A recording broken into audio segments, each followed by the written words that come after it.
BJP ने हरियाणा को crime capital बना दिया है। हरियाणा आज सबसे असुरक्षित राज्यों में से एक हो गया है।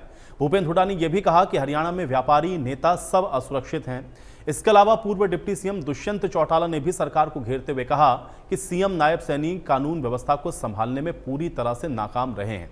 अब विपक्ष के आरोप और हरियाणा में क्राइम की बढ़ती वारदातों को लेकर प्रदेश के सीएम नायब सैनी ने पुलिस के आला अधिकारियों के साथ अहम बैठकें की। इस बैठक में सीएम सैनी ने अधिकारियों को गैंगस्टर्स के नेटवर्क को तोड़ने के निर्देश दिए। इसके साथ ही गैंगस्टर और अपराधियों से सख्ती से निपटने के निर्देश भी सीएम ने दिए। तो आज हम भी इसी मुद्दे पर चर्चा करेंगे, लेकिन उसके पहले सवाल यह है कि क्या सिर्फ सियासी शोर शराबे से ही प्रदेश के हालात सुधर जाएंगे? प्रदेश में अपराधियों को आखिर किसका संरक्षण मिल रहा है और चुनाव से पहले आखिर ये जो माहौल है वो कौन बिगाड़ रहा है? आज इन तमाम विषयों पर हम करेंगे आज की बड़ी बहस।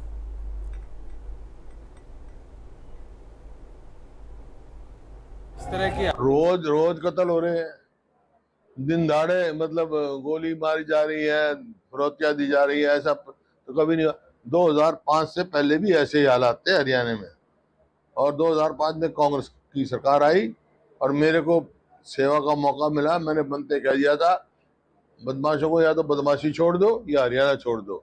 आज फिर कह रहे हैं हम कांग्रेस की सरकार आएगी और सरकार आते ही बदमाशों को हरियाणा में नहीं रहने देंगे। ये जो माहौल खराब कर गया उसके वजह से ना इन्वेस्टमेंट आ रही, ना कोई आ रहा है, ना तरक्की हो रही, ना नौकरी मिल रही। बेरोजगारी में नंबर 1 हो गया हरियाणा। ये मैं नहीं कह रहा, जो एसपीओ है, जो सेंट्रल गवर्नमेंट की एजेंसी है, उसने हरियाणा को पूरे देश में असुरक्षित प्रदेश कहा है। और जिस तरह की हालात प्रदेश की बनती जा रही है, एक चीज साफ है कि प्रदेश के अंदर कानून व्यवस्था हो चाहे आधिकारिक व्यवस्था हो, पूरी तौर पर विफल हो चुकी है।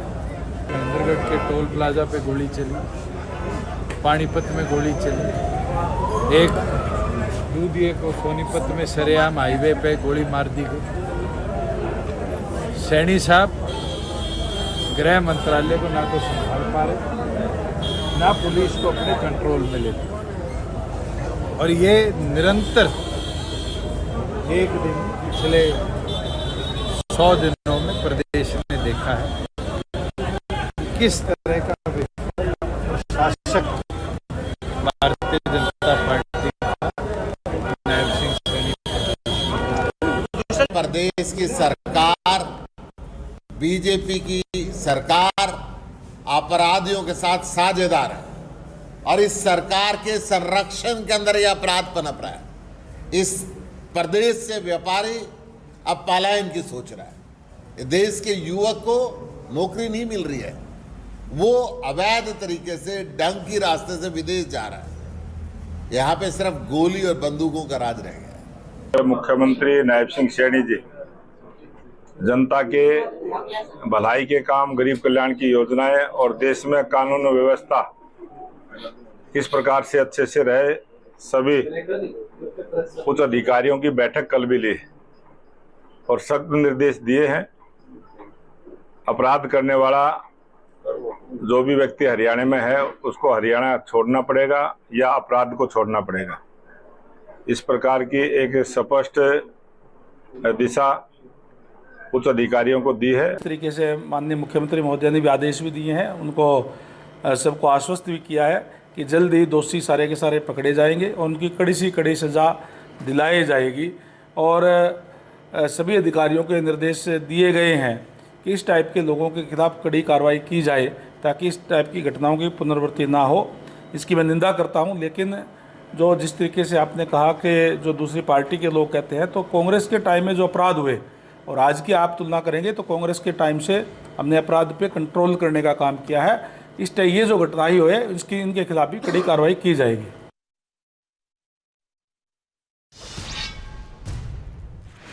तो कुल मिलाकर के मुद्दा गर्म है और मुद्दा चूंकि अपराध से जुड़ा हुआ है, इसलिए आप समझ सकते हैं कि इसको लेकर के जो शोर है वो होना लाजमी है। चूंकि प्रदेश की कानून व्यवस्था अगर बेहतर नहीं है तो इस प्रकार के सवाल उठने लाजमी है और वो सवाल उठ रहे हैं। लेकिन अब इन सवालों को लेकर के क्या जो तैयारी है सत्ता पक्ष की और कैसे इन सारी चीजों को काउंटर किया जाएगा, आज थोड़ा सा इसको समझने की कोशिश करते हैं। कुछ मेहमान हमारे साथ जुड़े हैं, पहले उनका परिचय करवाते हैं। नेहा धवन जी हमारे साथ, भारतीय जनता पार्टी के प्रवक्ता हैं। नेहा जी, बहुत स्वागत है आपका इस चर्चा में। सुरेश रोड जी हमारे साथ, कांग्रेस पार्टी के प्रवक्ता हैं। सुरेश रोड जी, आपका भी स्वागत है। अमनदीप केसरी जी हमारे साथ, इंडियन नेशनल लोकदल के प्रवक्ता हैं। अमनदीप केसरी जी, आपका भी स्वागत है। थोड़ी देर में जननायक जनता पार्टी के भी प्रवक्ता जुड़ेंगे, उनके साथ भी चर्चा को आगे बढ़ाएंगे। नेहा जी, आपसे शुरुआत करते हैं। जो कि क्राइम या अपराध हमेशा से हम लोगों ने देखा कि एक बहुत बड़ा मुद्दा रहता है और गंभीर मुद्दा है, क्योंकि लगातार इन विषयों को लेकर के प्रश्न उठते रहे हैं। जब आप लोग विपक्ष में थे तब आप लोग भी सवाल उठाते थे, आज आपके ऊपर सवाल हैं।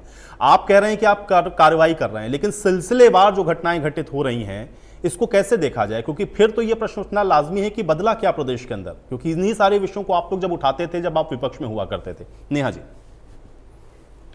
आयुष जी, देखिए, आपका सवाल बिल्कुल जायज है। आज की तारीख में अगर हम बात करते हैं, पिछले दिनों जो भी घटनाएं हुई हरियाणा प्रांत में बहुत ही दुखद घटनाएं थी। एक राजनीतिक और सामाजिक क्षेत्र में काम करने के नाते मेरी संवेदनाएं मेरी पार्टी की तरफ से और मेरी सरकार की तरफ से उन सभी परिवारों के साथ मेरी संवेदनाएं जुड़ी हैं।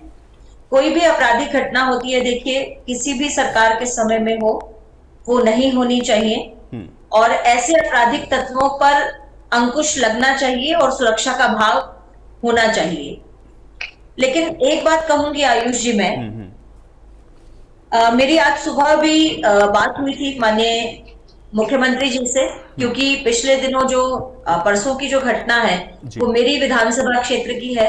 मैं हांसी विधानसभा से हूं और मेरे क्षेत्र में ही ऐसी दुखद घटना हुई और सैनी परिवार हम सबके साथ जुड़ा हुआ परिवार है, सामाजिक पृष्ठभूमि उस परिवार की रही है, तो इस नाते उनसे काफी बार मिलना जुलना भी रहा। तो मेरे परिवार जैसा ही वो परिवार है और मैं यही बात कहूंगी कि आज सुबह भी मेरी मुख्यमंत्री जी से बात हुई और स्पेशली जो मेरी उनसे एक रिक्वेस्ट थी जो मैंने मुख्यमंत्री जी से की कि पिछले दिनों जब 2005 के बाद से कांग्रेस का कार्यकाल रहा तो पूरे प्रांत भर में, आप बहुत सीनियर एंकर हैं, आपको मालूम है, आपको याद होगा वो समय, पूरे प्रांत भर में एक हांसी ही ऐसी विधानसभा थी जो इस तरह के मर्डर, फिरौती, किडनैपिंग से बहुत त्रस्त थी। और हमारी जो लड़ाई थी वो ऐसी आपराधिक लोगों के खिलाफ ही थी, इन तत्वों के खिलाफ थी। तो मैंने स्पेशल रिक्वेस्ट किया माननीय नायब सिंह सैनी जी को, मुख्यमंत्री जी को, कि हमें फिर से वही मंजर नहीं देखना है जो हमने कांग्रेस के समय में देखा जी। और माननीय मुख्यमंत्री जी की तरफ से पूरी तरह से ये आश्वासन दिया गया मुझे और ये बात कही गई कि बहुत जल्द इन पर कड़े फैसले लिए गए, क्योंकि तुरंत जैसे ये घटना सामने आई उसी समय ही जो है माननीय मुख्यमंत्री जी ने बैठक को बुला लिया था पुलिस विभाग की और उसमें हायर अधिकारी थे और इस पर कड़े से कड़े फैसले उस मीटिंग में भी लिए गए जी। वो खुलकर आपके सामने भी आ जाएंगे अगले आने वाले दिनों में जी। और स्पेशली जो ये वाला मामला था जो हिसार में हुआ और हांसी में हुआ, क्योंकि हिसार मेरी लोकसभा क्षेत्र है जी।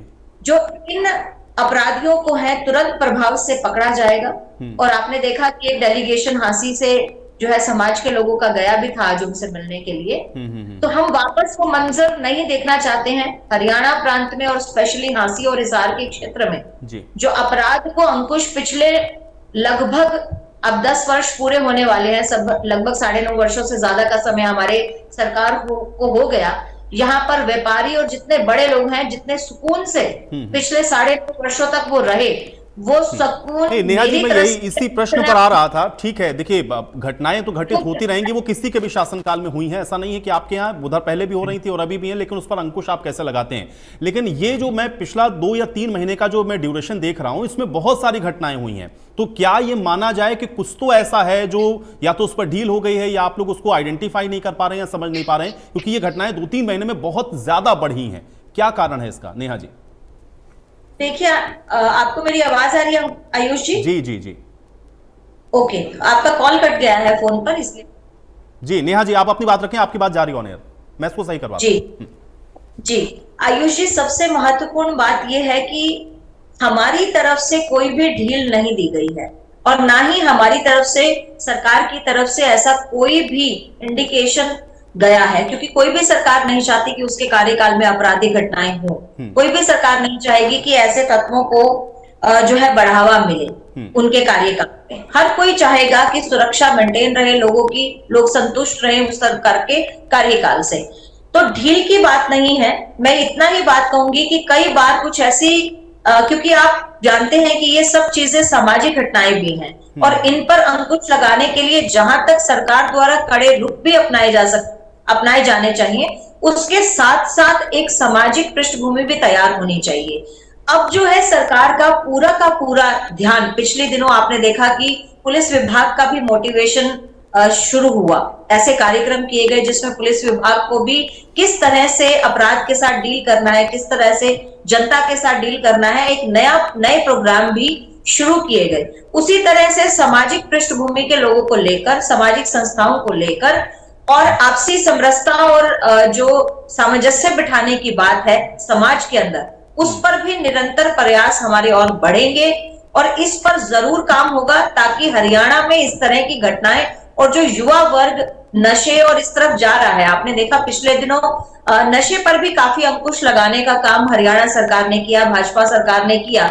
जिस तरह से बड़ी खेप पकड़ी गई और उसके डिस्ट्रीब्यूशन से पहले पकड़ी गई, बहुत सारे गिरोहों को पकड़ा गया।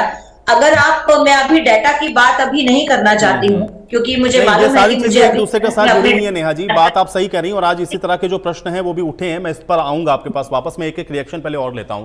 रोड साहब, जो बात आप लोग कह रहे हैं, चूंकि सरकार का या जो भी सत्ता पक्ष में होता है उसका काउंटर हमेशा ये होता है कि हम अपराधियों के खिलाफ सख्त कार्रवाई कर रहे हैं, जो एक तरीके का गैंगस्टर का जो नेटवर्क था उसको तोड़ने का हम लोग प्रयास कर रहे हैं और सख्ती से हम निपट रहे हैं, लेकिन घटनाएं हो रही हैं। और आज तो भूपेंद्र हुड्डा ने कहा कि क्राइम कैपिटल बन गया, क्या कारण है सुरेश रोड जी?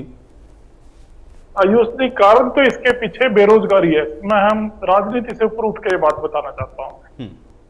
2 करोड़ रोजगार प्रतिवर्ष की बात करने वाली भारतीय जनता पार्टी ने 10 साल जुमलों में निकाल दी और ये स्थिति बार बार राहुल गांधी जी ने लोकसभा में भी बोली, नेता प्रतिपक्ष हुड्डा साहब ने विधानसभा में भी बोली कि आप प्रदेश की तरफ ध्यान दें। लेकिन अगर किसी ने ध्यान दिया होता तो बात होती ना।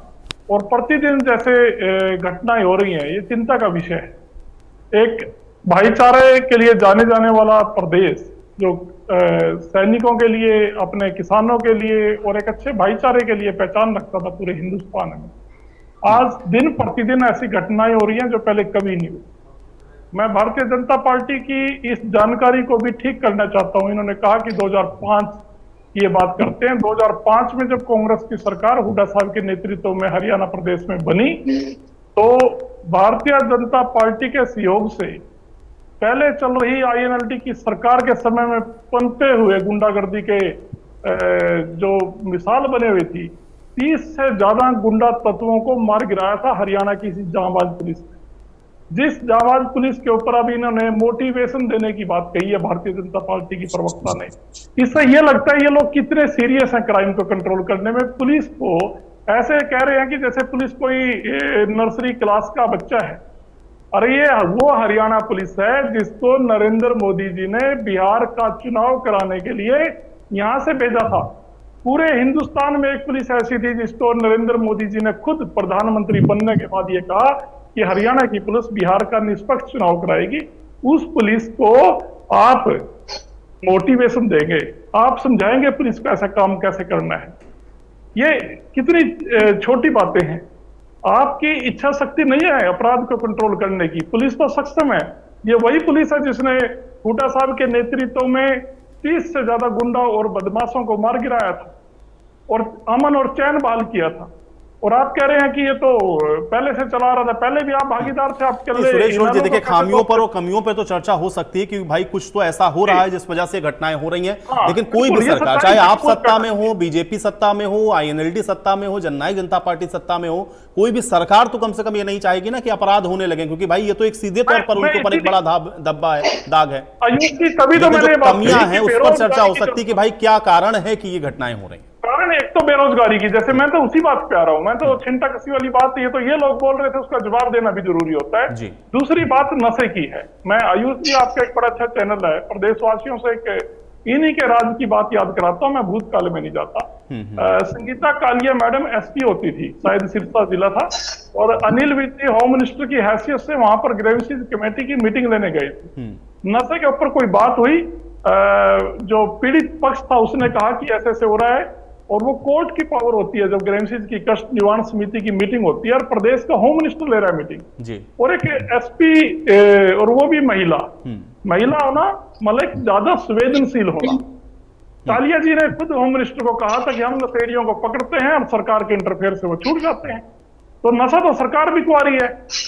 मैं तो ये मानता हूं कि जैसे लाल बहादुर शास्त्री जी ने रेल की घटना के बाद रिजाइन दे दिया था, अगर होम मिनिस्टर में थोड़ी सी भी जमीर होती तो चंडीगढ़ जाने से रास्ते में गाड़ी रखवा के इस्तीफा दे देना चाहिए था। बात करते थे राहुल गांधी जी के बारे में, ट्वीट करते थे अनिल भी, या करते हैं अभी। नशे में आपको पांव कब पसारे ये तो बताइए। नशे ने हरियाणा में पांव कब पसारे हैं? क्या जब मनोहर लाल खट्टर ने शपथ ली, नशे ने पांव पसारे। वही तो बताया, अरे बहन जी वही तो बताया। जब मनोहर लाल खट्टर जी के राज में तो होम मिनिस्टर थे अनिल विज जी। ये कांग्रेस पार्टी नहीं कह रही, ये कांग्रेस पार्टी नहीं कह रही, ये हिंदुस्तान के IPS ऑफिसर संगीता कालिया ने कहा था कि सरकार नशा बिकवाती है। चलिए ठीक है, मुझे लगता है कि आरोप प्रत्यारोप से भी ज्यादा अहम ये है कि इस पर रोक कैसे लगे, उस पर हम लोग थोड़ा सा फोकस करें, ठीक है, क्योंकि ये तो चलता रहेगा। आप उनको कहेंगे, वो आपको कहेंगे। सारे बीजेपी के नेताओं के साथ घूमते हैं, उनकी फोटो बीजेपी के नेताओं के साथ मिलती है, इसीलिए अपराध बढ़ रहा है। ठीक है, आप ये कह रहे हैं संरक्षण है, मैं आपकी बात समझ गया। आपने कहा कि राजनीतिक संरक्षण है, बेरोजगारी है, इस वजह से ये स्थितियां हैं। ठीक है, ठीक है, बाग सिंह दमदमा जी हमारे साथ जुड़ गए, मैं उनका रुख कर रहा हूँ। ठीक है, ठीक है, रोड साहब बात आ गई आपकी, इसका जवाब नेहा जी देंगे, इसका जवाब रोड साहब ने नेहा जी से ठीक है, ठीक है रोड साहब, ठीक है, आपकी बात आ गई। अब मैं दमदमा जी का रुख कर रहा हूँ। दमदमा जी, एक तो जननायक जनता पार्टी के नेता की इस तरह से जो हत्या हुई वो, और दूसरा ये कि प्रदेश के अंदर जो अपराध इस समय हो रहा है, कारण इसका क्या नजर आ रहा है? क्योंकि सत्ता पक्ष का या सरकार का तो ये कहना है कि हम उस पर सख्ती से कार्रवाई कर रहे हैं, घटना हुई है, दुखद है, कैसे इसको देखते हैं आप? देखिए आयुष जी, प्रदेश में कोई भी घटना इस प्रकार की होती है वो दुखद घटना हो। आज हमारे भाई सैनी साहब रविंदर जी के साथ इस प्रकार की घटना हुई, वो भी बहुत ज्यादा दुखद है। देखिए कई कारण इसके ऊपर देखने पड़ते हैं कि इस प्रकार की वारदात क्यों। एक पर तरफ तो यदि अपराधियों के अंदर या इस तरह की प्रवृत्ति, मैं ये कहूंगा कि एक मानसिक उपज है जो कभी भी और किसी भी समय किसी के मन में उपज सकती, लेकिन उसके साथ जब ये उपजने का काम करती है, उसके मन में खौफ क्यों नहीं रखा? पुलिस हमारे प्रदेश की, मैं किसी तरह का उस पर उंगली नहीं उठाना चाहता कि पुलिस की क्या कार्रवाई है किस प्रकार से, लेकिन एक पुलिस का अपराधियों के मन में बहुत ज्यादा खौफ होना चाहिए। आज आम आदमी तो पुलिस से डरता है, हर बात से यदि कहीं चौक पे भी रोक लिया जाता है, कुछ होता है तो आम आदमी के मन में डर है, लेकिन अपराधी बेखौफ हैं। जिस प्रकार कई बार हरियाणा में यूपी का उदाहरण दिया जाता है, हमारे भाजपा के साथी भी देते हैं और भी देते हैं कि वहां जो वारदातें एक बड़े स्तर पर होती थी वो कम, वो खौफ पैदा किया गया गलत काम करने के लिए। यदि मैं गलत काम करूंगा तो पुलिस मेरे साथ, ये प्रशासन बड़ी सख्ती से निपटेगा, लेकिन मेरा जहां तक मानना है कि वो जो अपराधियों के मन में खौफ होना चाहिए वो इसमें खौफ नहीं है। निडर होकर एक से एक वारदात, क्या दूध लेने वाला एक हीरो होंडा एजेंसी के हमारे साथी दूध लेने वाला, और सोसाइटीज में आज हमारे कालका पंचकुला में, आज कालका में अभी तक जानकारी आई थी एक मर्डर मामला। इस प्रकार की जो वारदातें वहां की जाती है जहां लोगों को लगता है, क्राइम करने वालों को, कि कानून व्यवस्था की कोई चीज ही नहीं है, आप जैसे मर्जी कर दो और करके वहां से निकल जाओ। बाइक पर 4 लोग आते हैं, 3 लोग अंदर जाते हैं और उसी समय वापस जाते हैं, तो अभी तक चैनल पर बैठने से पहले तक उसकी कोई अपडेट नहीं है अभी तक किसी तरह से कि अपराधियों के ऊपर क्या उनका डाटा उठाया गया, कौन संपर्क में था, किनसे उन्होंने बात की, ये अभी बहुत ज्यादा पहेलियां बनी हुई है। तो इस प्रकार से अगर ये कहकर चले कि मैं एक बात इससे भी सहमत हूं, यदि बेरोजगारी भी आ जाती है तो क्या हाथ में हथियार उठा दिए जाए? क्या कोई इस चीज के बारे हमारी किस प्रकार की स्थिति है? मैं एक बात कहूंगा, छोटी सी परिवार के अंदर हर माँ बाप चाहते हैं, मैं सरकार भी नहीं चाहती कि किसी प्रकार से कहीं कोई क्राइम हो, हर माँ बाप बच्चों को पढ़ा लिखा के बड़ा करना चाहते हैं, लेकिन वो हर कोई IAS नहीं बन सकता, हर कोई IPS नहीं बन सकता। तो इसका मतलब ये थोड़ी है कि नौकरी नहीं लगी तो वो क्राइम पर चला जाए। वो परिवार के संस्कार और परिवार के बड़ों का डर, इसी प्रकार सरकार प्रत्येक प्रदेश के अंदर, चाहे वो किसी की भी सरकार हो, वो सरकार उस नागरिकों के एक परिवार का मुखिया के नाते काम। लेकिन यदि मुखिया का डर नहीं है प्रदेश के अंदर, अपराधियों के अंदर, गलत काम करने वालों के अंदर, तो गलत काम करने वालों के हौसले बहुत ज्यादा बढ़ते हैं। तो हमारी तो ये विषय नहीं है कि इस पे हम राजनीतिक तरह से बात करें। बहुत सही बात दमदमा जी आपने कही है, लेकिन एक सरकार का इकबाल होता है ना भाई, उसको बुलंद रखना पड़ेगा, और अगर वो डर नहीं होगा तो घटनाएं तो होती रहेंगी। आप रोकिए उसको, कैसे रोकेंगे? अमनदीप केसरी जी भी हमारे साथ। जी अमनदीप हम जी, सरकार से अभी यही तक तो हम लोग कहते हैं देख रहे थे कि कि आम जल्द से लोग, जल्द आप लोग भी भुक्तभोगी हैं। अमनदीप जी, आपके भी प्रदेश अध्यक्ष की इसी तरह से हत्या हुई, उसके बाद हालांकि अब उसमें क्या हो रहा है वो सारी चीजें प्रदेश की जनता के सामने हैं। कारण इसका क्या आप आइडेंटिफाई कर पाए? क्योंकि ये कहना कि लोगों के हाथ में रोजगार नहीं तो क्या लोग बंदूक उठा करके मारना शुरू कर दें, ये भी तो कोई जस्टिफिकेशन नहीं हुआ। अमनदीप जी। नहीं आयुष जी, देखिए सबसे बड़ा कारण तो बहुत साफ साफ है कि सरकार की नाकाबिलियत है। सबसे बड़ा कारण, जो लोग सरकार चला रहे हैं वो काबिल ही नहीं है सरकार चलाने के। जिस प्रकार से हरियाणा प्रदेश में, जैसे आपने नफे सिंह राठी हत्याकांड की बात करी और उसको भी इतना लंबे समय गुजर गया, और जब इतनी बड़ी घटना प्रदेश में हो जाती है उसके बाद तो देखिए, उसके बाद तो कम से कम सरकार को बहुत ज्यादा सख्त हिदायतें बरतनी चाहिए थी। लेकिन अगर आप उसके बाद घटनाओं का ग्राफ देखेंगे तो वो बिल्कुल बढ़ता जा रहा है। उसको एक्सपोनेंशियली, अगर मैं कहूं तो इंग्लिश का एक शब्द है, इस तरह से घटनाओं का ग्राफ है। और आयुष जी, अभी तो आपने मुख्य घटनाएं प्रदेश की गिनवाई है। मैं दावे के साथ कह सकता हूं, आपके पास भी रिपोर्टें होंगी, ये ब्लॉक स्तर पर हर रोज गोलीकांड हो रहे हैं, ब्लॉक स्तर पर। और इसमें एक और गंभीर दो तीन बातें मैं बताना चाहूंगा कि भैया अवैध हथियार आ रहे हैं। चलो, एक तो बेरोजगारी आपकी मान ली, लेकिन ये अवैध हथियारों की सप्लाई कहां से आ रही है इतनी ज्यादा? और नाबालिग बच्चे लगातार हथियार यूज कर रहे हैं। मैं अंबाला का जिक्र करूं, यमुनानगर में जिक्र करूं, अभी 5 लड़कों ने गोलीकांड किया, 5 के 5 नाबालिग हैं जी। और जब आपके प्रदेश के अंदर, जो प्रदेश जहां पर आपने 10 साल पहले विजन दिखाया था कि हम इन्वेस्टमेंट बढ़ाएंगे, रोजगार देंगे, बहुत बड़े बड़े वादे करे थे, ठीक है, देश के अंदर सबसे ज्यादा बेरोजगारी दर है, लेकिन उसका मतलब ये तो नहीं कि आप प्रदेश को किस तरफ से धकेलते जा रहे हैं। ये तो साफ साफ सी सरकार की नाकाबिलियत है। और उसके बाद, नाकाबिलियत के बाद संरक्षण प्राप्त है सरकार की तरफ से। बाकायदा भारतीय जनता पार्टी का एक आपराधिक सेल है जो इन्होंने छोड़ा हुआ है। हम तो यही कहेंगे बार बार से, जब आप देखिए कि सरकार इतने बड़े बड़े घटनाएं हो जाती हैं, आपने पूरी की पूरी सरकार बदल दी, तो घटनाएं कम होने की बजाय और बढ़ गई हैं और ब्लॉक स्तर तक चली गई हैं। पहले तो हम सुनते थे कि प्रदेश में 1-2 गोलीकांड हुए हैं, अब तो हर ब्लॉक में गोलीकांड हो रहे हैं। और सरकार देखिए कितनी बेशर्मी से पल्ला झाड़ती है। कोई भी ऐसा आपराधिक कांड होता है, उसको फटाफट से कवर अप करने के लिए दिखाएंगे या तो उनकी किसी के साथ रंजिश थी, कभी कह देंगे पारिवारिक मामला था, कभी कह देंगे ऑनर किलिंग थी, कभी कुछ था, कुछ ना कुछ उसको अपनी नाकाबिलियत छुपाने के लिए।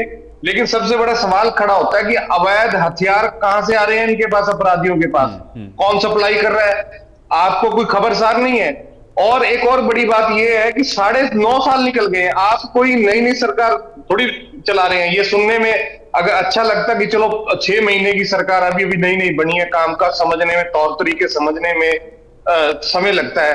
अरे आप तो जाते जा रहे हैं, जिस तरह से आप विधायी की तरफ बढ़ रहे हैं उसी तरह से अपराधों को बढ़ावा दे रहे हैं। उससे तो साफ साफ जाहिर होता है कि भारतीय जनता पार्टी ने संरक्षण प्राप्त अपना एक सेल चलाया हुआ है। और एक छोटी सी बात मैं ये और ऐड करना चाहूंगा कि जैसे मेरे कांग्रेस के भाई रोड साहब बहुत छाती पीट रहे थे कि हुड्डा जी आते हैं और निकल जाते हैं आपराधिक। अरे भाई साहब, हुड्डा जी के दोनों बगल में जो आपराधिक नेता, जिनको हुड्डा जी हाथ पकड़ के ये कहते हैं ना कि मैंने भजनलाल से की बदमाशी से इनसे छुटकारा पाया है, वो तो अभी तक गोलियां चलाते हैं। पूर्व विधायक, पूर्व मंत्री रहे, मैं उनका नाम भी ले दूंगा, जयप्रकाश जैसे, निर्मल सिंह जैसे, अभी तक चलाते हैं गोलीकांड। और ऐसे ये उदाहरण हमें यूपी बिहार में सुनने को मिलते थे कि भैया वहां पे ऐसे नेता होते हैं। साहब ने तो ये कहा कि जब इंडियन नेशनल लोकदल और बीजेपी ने जो सरकार चलाई, इंडियन नेशनल लोकदल और बीजेपी ने मिलकर जो सरकार चलाई, उस समय जो आप लोगों ने गैंगस्टर पनपाए थे उनको सफाया करने का काम कांग्रेस पार्टी ने।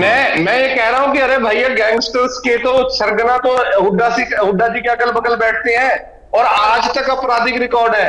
मैं कांग्रेस की बात नहीं हूं, आज भी आप उनके लगभग 6 महीने पहले के केसेस उठा लीजिए, वो सरेआम गोलियां चलाते हैं अभी भी। एक इनके बहुत सीनियर पूर्व मंत्री यमुनानगर में माइनिंग करवा रहे थे, आपस में गैंग वार, खुद गोली चलाई उन्होंने, खुद रिवॉल्वर से गोली चलाई है। और ये लोग कह रहे हैं कि हम अपराध खत्म करेंगे। हालात इस प्रदेश का। अब मैं एक और चीज, आयुष जी, लास्ट पॉइंट क्या खत्म करूंगा, मैं आऊंगा, एक बार उनकी बात कंप्लीट हो जाए। पैमाना प्रदेश के अंदर अगर आपराधिक गतिविधियां कम है, ज्यादा है, इसका एक ही पैमाना आज के समय में मापा जाता है कि किस प्रकार से प्रदेश के अंदर व्यापार बढ़ रहा है, इन्वेस्टमेंट बढ़ रही है। इंडियन नेशनल लोकदल का राज अभी तक ऐसा है पूरे हरियाणा के इतिहास में कि जहां पर गुड़गांव जैसे शहर के अंदर इन्वेस्टमेंट बनी, उसको मिलेनियम सिटी मिला, वो केवल इंडियन नेशनल लोकदल की चौधरी ओम प्रकाश चौटाला की सोच की देन थी। आज जिसकी कमाई से पूरा हरियाणा प्रदेश चलता है, ये लोग कह रहे हैं कि हमारे समय अपराध था। अरे भाई अपराध था तो वो इन्वेस्टर क्यों आए पूरे दुनिया भर के हमें हमारे यहाँ पे इन्वेस्ट कर रहे हैं? अपराध नहीं था। ये बड़ी बात कही, मैं जवाब सरकार सरकार पे भरोसा था। एक तो इन्वेस्टमेंट नहीं होगा, लोग आएंगे नहीं, व्यापारी आएंगे नहीं, व्यापार होगा नहीं, लोगों को रोजगार मिलेगा नहीं, अपराध आयुष जी आखिरी 5 सेकंड एक और जोड़ देता हूं और इनसे ये पूछना कि इंडियन नेशनल लोकदल की सरकार जाने के बाद गुड़गांव में इन्वेस्टमेंट कम होता क्यों जा रहा है, वो लगातार गिरता क्यों जा रहा है? ठीक है, वो भी बताएंगे। ठीक है नेहा जी जवाब दीजिए। देखिए आयुष जी, सबसे पहले तो मैं ये कहूंगी कि जो भी अभी घटनाएं हुई उन पर जिस तरह से कांग्रेस और आईएनएलडी के प्रवक्ता जिस तरह से बयानबाजी कर रहे हैं, इससे ये पता चलता है कि जिस समय में आपराधिक घटनाओं के बीज बोए गए, जिस समय इनकी पार्टी के कार्यकर्ता भी गुंडागर्दी पर उतरते थे, आए दिन सड़कों पर अगर एक कार की किसी से टक्कर हो जाती तो वहीं सड़क पर ही थप्पड़ बजा देते थे, लाठियां चल जाती थी। इस तरह की गुंडागर्दी, कोई किसी की प्रॉपर्टी पसंद आ जाए तो उसको लूटपाट कर लेना, और मुझे नाम तक बताने की आवश्यकता नहीं है। 25 हमारी सरकार को गए हुए 20 साल हो गए हैं, तो जो गुंडागर्दी है वो तो पैदा भी नहीं हुए थे उस समय। ये किस तरह का कुतर्क आपकी डिबेट में चल रहा है? इनसे पूछिए तो सही, जनता मूर्ख है क्या? 2005 में से पहले की इंडिया ठीक है अमनदीप जी, और वो सवाल अगर आपके ऊपर उठेगा तो भाई सत्ता में ये भी आपके साथ थे ना। ठीक है नेहा जी, रोड साहब एक सेकंड पहले बात आने दीजिए, अब इतने सारे सवाल हैं तो जवाब तो आए उधर से। नेहा जी, और जो आपराधिक घटनाएं आपके समय में हुई, सुरक्षा व्यवस्था, कानून व्यवस्था जो बिल्कुल त्रस्त थी आप लोगों के समय में, चाहे वो आईएनएलडी का अकेले आईएनएलडी की सरकार थी और जब चौटाला साहब की गवर्नमेंट थी और जब कांग्रेस का समय था। अरे आप सवाल का जवाब दीजिए ना, क्यों अवैध हथियारों की सप्लाई क्यों बढ़ रही है प्रदेश में? क्यों नाबालिग हथियार उठा रहे हैं? उसका सवाल जवाब दीजिए। क्यों इन्वेस्टर भाग गए हैं? क्यों व्यापारी पैसा नहीं लगाना चाहते प्रदेश में? क्यों बेरोजगारी पूरे देश में नंबर 1 है? अमनदीप जी प्रश्न आ गया, मैं जवाब दे रहा हूँ। 20 साल पहले की बात पर जाएंगे, 20 साल पहले नहीं अमनदीप जी एक सेकंड, आप बात आने दें। नेहा जी, आप किसी पर भी इस तरह से इल्जाम नहीं लगा सकते, किसी भी नेता के ऊपर और किसी की फोटो के ऊपर। अगर आपके पास प्रूफ है उनके तो आप नेशनल मीडिया पर बैठकर किसी की मानहानि तो नहीं करिए। दूसरी बात, इस समय किस नेता पे? अरे मैडम वो पब्लिक डोमेन में अभी अरेस्ट होके आए हैं 6 महीने पहले, मैं क्या प्रूफ दूंगा? पब्लिक डोमेन में बात है वो तो। जी आपकी बात कुछ पेट का माहौल खराब करते हैं, मुझे अपनी बात रखने दीजिए, मेरा समय है। यहाँ बात हो रही है इस वक्त, रोड साहब को शायद बात ही समझ में नहीं आई और शायद रोड साहब को पिछली कई डिबेट्स में मैं देख रही हूँ उनको मेरी बात ही समझ में नहीं आती है, पता नहीं कौन सी जोन में रहकर वो बात सुनते हैं और बात करते हैं। मैं बात कर रही थी कि ये मुद्दा सामाजिक भी है। इस मुद्दे को सरकार जितना कड़ा रुख अपना सकती है, उसके साथ साथ आज प्रदेश की हर जनता को, प्रदेश की सभी पॉलिटिकल पार्टीज के सभी राजनीतिक और सामाजिक क्षेत्र में काम करने वाले नेताओं को एक साथ होकर समाज में फैली ठीक है, देखिए मॉरलिटी अपनी जगह है, मॉरल पुलिसिंग भी आप अपनी जगह पर है। मैं ये जानना चाह रहा हूं कि नेहा जी बदला क्या है? बदला क्या है? अगर आप ये कह रही हैं कि पहले ऐसा होता था तो क्या अभी आप ये कह देंगे कि नहीं इस समय प्रदेश के अंदर सब कुछ बढ़िया चल रहा है, कुछ भी गड़बड़ नहीं, तो फिर ये घटनाएं क्यों हो रही? बदला क्या है, मैं ये जानना चाह रहा हूं। अगर पहले भी ये होता था तो आज भी यही हो रहा है ना नेहा जी, बदला क्या? देखिए आयुष जी, अगर आप अभी बात कर रहे थे मनदीप जी और रोड साहब की, नायब सिंह सैनी जी इस प्रदेश की कमान को संभालने के लायक नहीं है, तो मैं आपको एक छोटा सा डाटा दे दूं।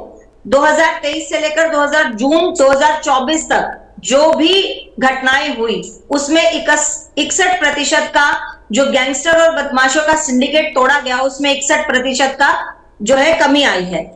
अब आप देखें कि अपराध की घटनाएं, मैं 2023 से जून 2024 तक का समय आपको लेकर बता रही हूं।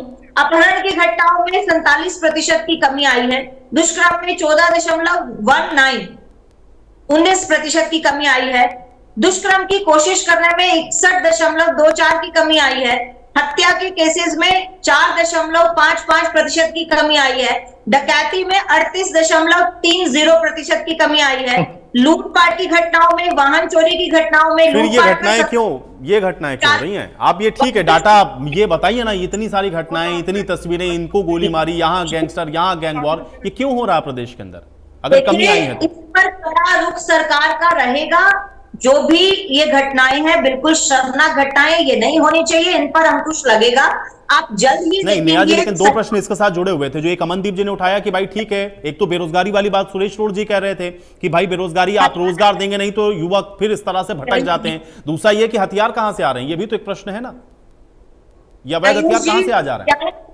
जनता को विश्वास है भारतीय जनता पार्टी पर, ऐसे आपराधिक तत्व बिल्कुल भी नहीं बख्शे जाएंगे। सरकार का कड़ा रुख हरियाणा प्रांत की सुरक्षा कायम रखने के लिए रहेगा और पुलिस विभाग को सभी दिशा निर्देश माननीय नायब सिंह सैनी जी की तरफ से दिए जा चुके हैं और उन पर कार्रवाई शुरू हो चुकी है। अब आपराधिक घटनाएं आपको दिखेगा, इस पर अंकुश लगेगा और ऐसे आपराधिक लोग ना या तो हरियाणा छोड़कर जाएंगे या फिर जेल के अंदर जाएंगे। पिछले दिनों आपने देखा जो विधानसभा सत्र में भी हमारे पूर्व जो होम मिनिस्टर साहब हैं अनिल विज जी, उनके द्वारा एक डाटा प्रस्तुत किया गया था जो कि एक ऑथेंटिकेटेड डाटा था कि किस तरह से आपराधिक तत्वों को पकड़ा गया। उनकी आपको ध्यान होगा शायद हत्या के मामले में जितनी आपराधिक घटनाएं हुई थी उनमें 400 तो नेहा जी, ये आरोप ये है कि भाई राजनीतिक संरक्षण है। वो तो किसी एसपी का नाम लेकर के रोड साहब ने कहा कि उनके जनता दरबार में बताइए इस तरह की बात, अगर एसपी वहां की कह रही हैं तो राजनीतिक संरक्षण है। गृह मंत्री को तो उसी समय इस्तीफा दे देना चाहिए था। जनता कहां जाएगी? ठीक है रोड साहब, नेहा जी, ठीक है रोड साहब, मैं जवाब देता हूं। बिल्कुल मैं इस बात से सहमत नहीं हूँ सुरेश रोड जी की, ये जिस तरह से इस बात को प्रस्तुत कर रहे हैं, क्या इस बात का ऑथेंटिकेटेड प्रूफ है इनके पास कि मैडम कालिया जी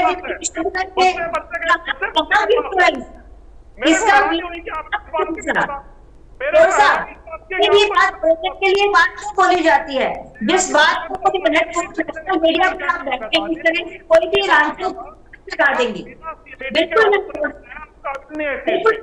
ऐसे बहुत सारे एग्जांपल बहुत सारे डिबेट में देते हैं और बाद में आपकी वो सभी के सभी एग्जांपल्स जो है वो झूठ साबित होते हैं। देखिए रोड साहब, आप इस तथ्य को साबित कर सकते हैं। नेहा जी का ये कहना है कि अगर वो एसपी इस तरह की बातों को कह रही थी उसका कोई एविडेंस है आपके पास? हमने तो डिबेट भी करी और उस समय भी रिजाइन मांगा, ये तो सबको पता है। एसपी मैडम की बदली तक की इन्होंने बाद में वहां से। आयुष जी, क्या आपने अपने चैनल पर वो बयान चलाया मैडम कालिया का? आयुष जी आप नहीं, मेरे ध्यान में नहीं, इसलिए तो मैं पूछ रहा हूं आपसे। ठीक कह रहे होंगे या ठीक कह रही हैं आप बताओ? नहीं सुरेश रोड जी, मैं कह रहा हूं ना भाई, मेरे ध्यान में नहीं है, इसीलिए मैं आपसे पूछ रहा हूं कि क्या आप उसको ऑथेंटिकेट कर सकते हैं? क्योंकि अगर मैंने उस पर कोई डिबेट की होती तो मैं कहता, मैं आपके साथ खड़ा होता कि हाँ ऐसा हुआ है, क्योंकि मैंने नहीं करी ऐसी कोई चर्चा, इसलिए मुझे ध्यान नहीं है इस वक्त।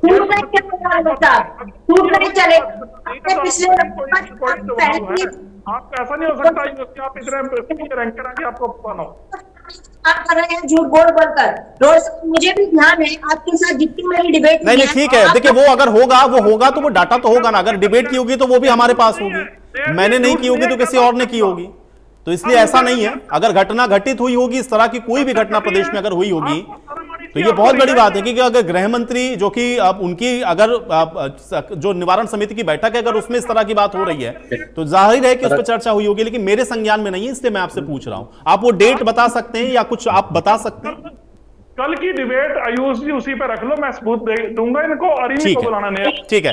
ठीक है, ये बात आपने सही कही। ठीक है, नहीं क्राइम पर तो अभी चर्चा होती रहेगी ना रोड साहब, ये खत्म होने वाला तो नहीं है। ठीक है, मैं दूसरे प्रश्न पर आता हूं। सुरेश रोड जी, जब आपने ये कहा कि ऑर्गेनाइज क्राइम को ये खत्म नहीं कर पा रहे हैं, आपने इंडियन नेशनल लोकदल का भी नाम लिया, तो उन्होंने आपके ऊपर भी आरोप लगा दिया कि भाई वो गैंगस्टर जो थे वो तो आप लोगों के नेताओं के साथ फोटो खिंचाते थे। आज आप कह रहे हैं कि हम फिर सत्ता में आएंगे तो खत्म कर देंगे, कैसे रोड साहब? नहीं, हमारे जो गैंगस्टर थे एक भी फोटो खिंचवाने वाला हमारे साथ नहीं था, चाहे नीरव मोदी हो, चाहे विजय माल्या हो, नरेंद्र मोदी से लेकर और यहाँ कुरुक्षेत्र में इनके सुभाष तक में कुरुक्षेत्र। अरे नीरव मोदी और विजय माल्या गैंगस्टर थोड़ी ना भाई, वो ये कह रहे हैं गैंगस्टर आपके साथ फोटो खिंचवाते थे। नीरव मोदी और विजय माल्या का केस अलग है, गैंगस्टर की बात हो रही है, अपराधी आपके साथ फोटो खिंचवा रहे हैं।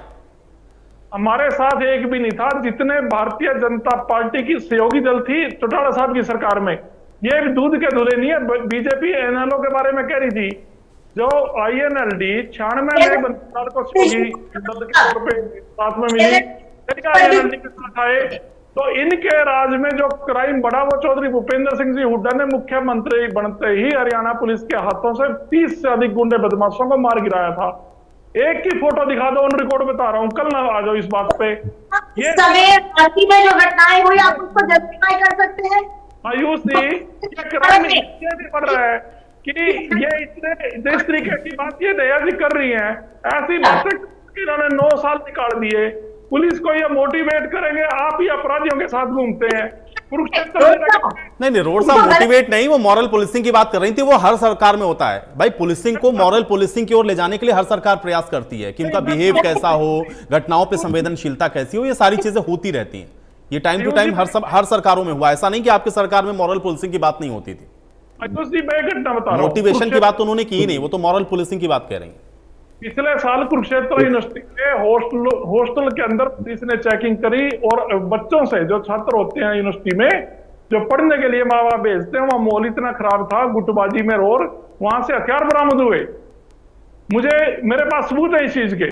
एक पुलिस अधिकारी ने मीडिया के साथियों को बताया, कुरुक्षेत्र के आप जैसे अच्छे पत्रकार को, कि हम पकड़ के हथियार लाए, लड़कों को पकड़ के लाए। इतने में लोकल एमएलए सुभाष सुधा, उसका बेटा थाने में हार छटवा के ले गया। अरे अपराध नहीं बढ़ेगा और क्या होगा? इसको काम नहीं करने दे रहे लोग। भाई वो तो नाम भी ले रहे हैं, तो उन्होंने तो नाम भी ले लिया सुरेश ओड़ जी ने। अब इसको ऑथेंटिकेट यही करेंगे भाग सिंह दमदमा जी। नहीं, ठीक है, नेहा जी को ऑथेंटिकेट कर दीजिएगा अगर आपके पास ऐसा कोई सबूत है। ठीक है, भाग सिंह दमदमा जी, ये मॉरल पुलिसिंग या इस तरह की बातें तो होती रहेंगी, लेकिन क्या आपको ये वाकई में लग रहा है कि जो सख्ती से काम हम कर रहे हैं या कार्रवाई कर रहे हैं, या अब जो प्रशासनिक व्यवस्थाओं को सुधारने की हम बार बार रोज उनको अल्टीमेटम देते हैं, इससे ये जो चीजें हैं वो सुधर जाएंगी? क्योंकि यही बात बार बार कही जा रही है कि हम सख्ती से निपटेंगे, या दो चीजें घटनाएं नहीं होंगी। भाग सिंह दमदमा जी, यदि आप सीधे सीधे पुलिस को पूरी छूट दे देती है तो इसका एक डर ये भी होता है, सरकार होती है जनता के लिए, इसका कहीं ना कहीं के किसी के साथ नाजायज ना हो जाए। ये पुलिस की मॉरल ड्यूटी, इंटीग्रेटेड आत्मीयता से राजनीतिक व्यक्ति को भी और पुलिस को भी इस प्रकार की वारदात करने वालों के ऊपर सख्ती से आना पड़ेगा। अभी फोटो की बात हो रही, मैं ये नहीं कहता, आयुष जी आप बड़े प्रतिष्ठित चैनल के साथी हो, आप दिल्ली में, गुड़गांव में, फरीदाबाद में चैनल का अपना कार्यक्रम करते हो, कई युवा साथी आपसे फोटो खिंचवा लेते हो, आप जानते तक नहीं हो। मैं सभी राजनीतिक व्यक्ति को कह रहा हूं, किसी एक पार्टी को नहीं कह रहा हूं। वो कोई फोटो खिंचा लेता है और कल को गैंगस्टर निकलता है, आप उसमें क्या कर सकते हैं? राजनीतिक आदमी पब्लिक का आदमी है, जनता के अंदर जाता है, भीड़ के अंदर बहुत साथी आते हैं, फोटो खिंचाते हैं।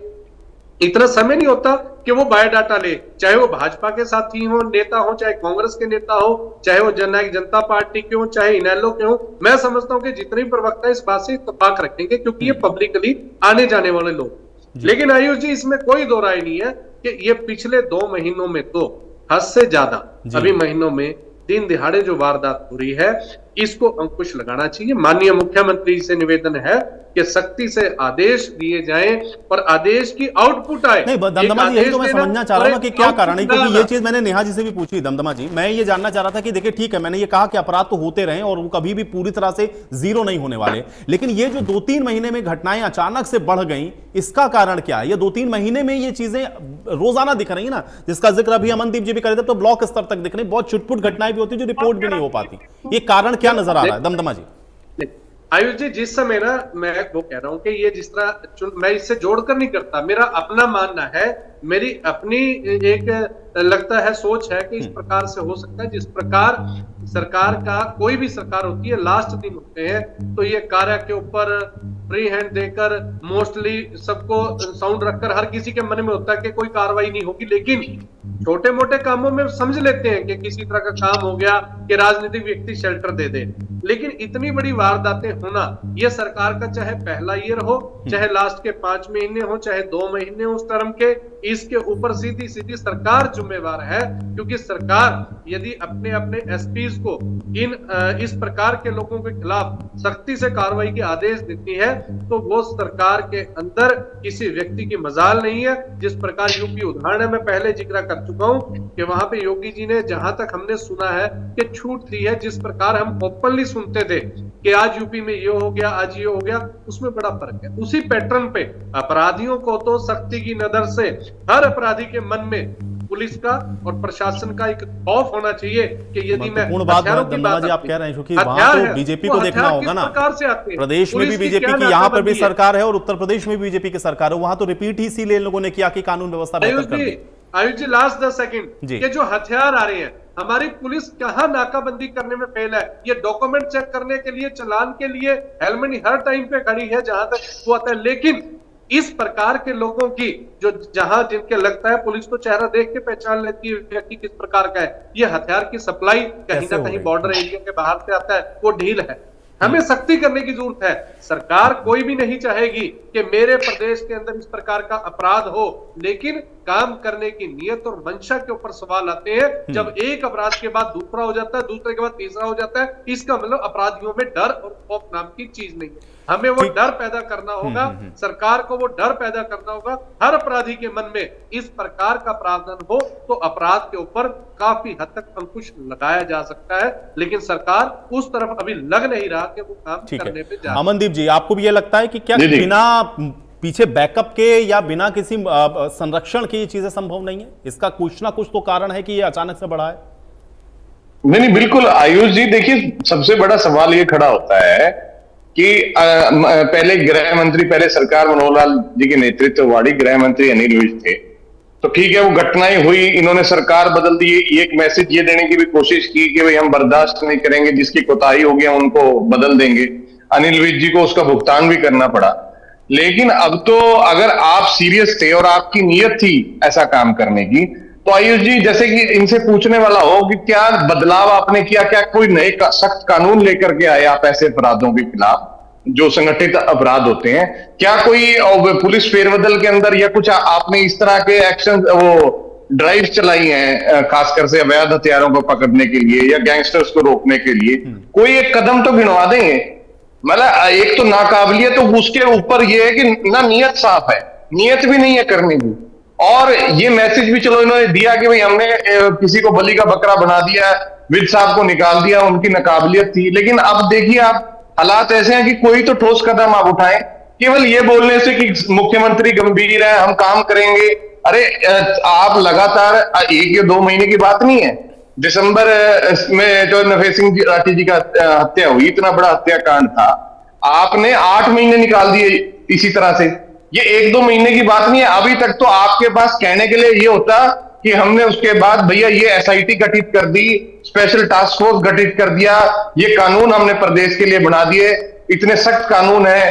तो ये ऐसा कोई भी काम भारतीय जनता पार्टी ने नहीं किया। और ये इतना गंभीर मुद्दा आयुष जी कि जब पूरे देश के अंदर आपके पास सबसे बड़ी बेरोजगारों की फौज हो और आप दिल्ली के चारों तरफ हमारा प्रदेश हो और जहां पर इन्वेस्टमेंट आने की सबसे ज्यादा संभावना हो, और लेकिन निराशा की बात यह है कि वो सारी इन्वेस्टमेंट उत्तर प्रदेश जैसे प्रदेश में जारी है, जिन प्रदेशों को माफिया राज या गुंडा राज के नाम से जाना जाता था, और जो अमन चैन और भाईचारे के प्रदेश थे हरियाणा जैसे, वहां से व्यापारी भागते जा रहे हैं। तो ये नाकाबिलियत और नियत की बात है, और बिना संरक्षण प्राप्त हुए ऐसे काम नहीं हो सकते। नियत की बात आपने नेहा जी, जितनी भी एफआईआर दर्ज हुई हमने दबाव से, आपने देखा होगा ज्यादातर भारतीय जनता पार्टी के नेता निकलते हैं, चाहे नशे में पकड़ लीजिए, जहरीली शराब का मामला हो, चाहे हत्याकांड में मामला हो। ठीक है नेहा जी, बार बार एक एग्जांपल, और चूंकि ये मुझे लगता है कि ये तो आप लोगों के पास एक पूरा एक तरीके से